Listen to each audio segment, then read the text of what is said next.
सुप्रभात दोस्तों, मैं वेलुपुरम से डॉक्टर इंदु झुंझुनवाला अपनी बात डॉक्टर सत्या के साथ के पटल से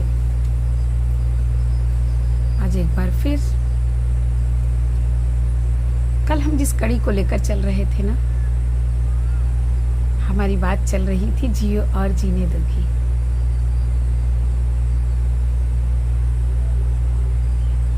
तो एक सवाल था कल कि क्या सच में हम चाहते हैं जीने देना।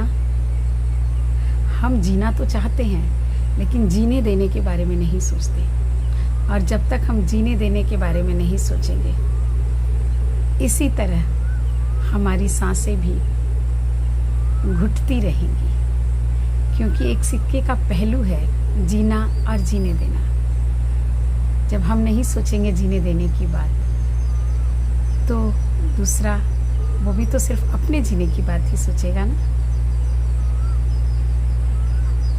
तो कौन सोचेगा किसी के बारे में। और हमने इस दौरान बड़ी सारी बातें की, अहिंसा की, अपरिग्रह की, लोभ की और संयम की। ये चारों अलग अलग बातें नहीं हैं। इन चारों का जो आधार है, मूलभूत आधार एक ही है, वो है हमारा मन। अगर हम हिंसा करते हैं तो कहीं ना कहीं हमारा लोभ है, अगर हम परिग्रह करते हैं तो कहीं ना कहीं हमारा लोभ है मन का। और जब तक ये लोभ बना रहता है ना, तब संयम की बात झूठी हो जाती है।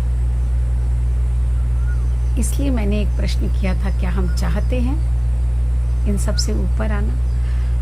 और अगर हम चाहते हैं वास्तव में, तो रास्ता बहुत सुगम है, बहुत सरल है, क्योंकि जिन आदतों को हम करते आए हैं, जिन विचारों को हम ढोते आए हैं, परिवर्तन उन विचारों में करने का है। जैसे ही पहला कदम हम उठाते हैं विचारों के क्षेत्र में कि नहीं, मुझे जीने के लिए किसी को जीने देना भी आवश्यक है, मुझे सम्मान चाहिए तो किसी को सम्मान देना आवश्यक है।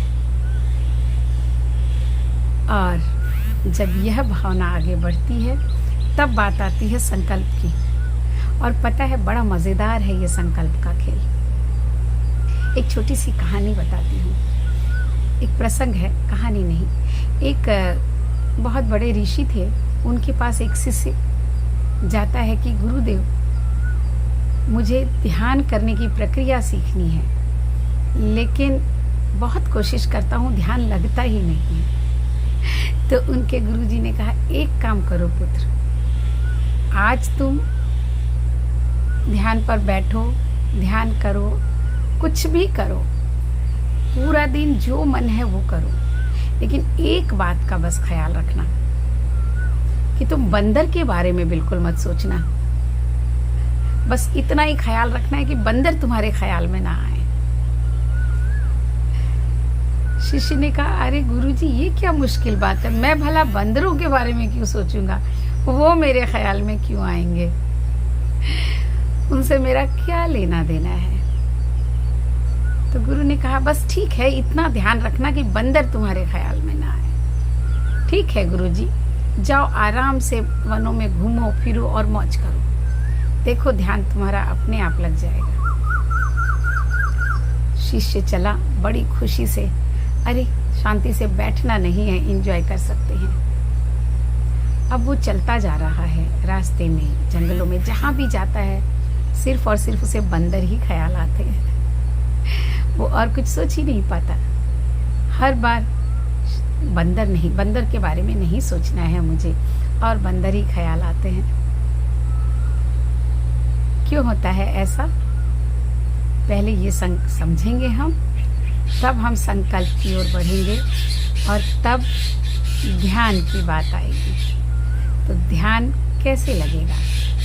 तो चलिए आप सोचिए इसके बारे में कि क्यों ऐसा होता है, क्यों सिर्फ और सिर्फ उस बात का ख्याल आता है जिस बात के लिए हमें मना कर दिया जाता है।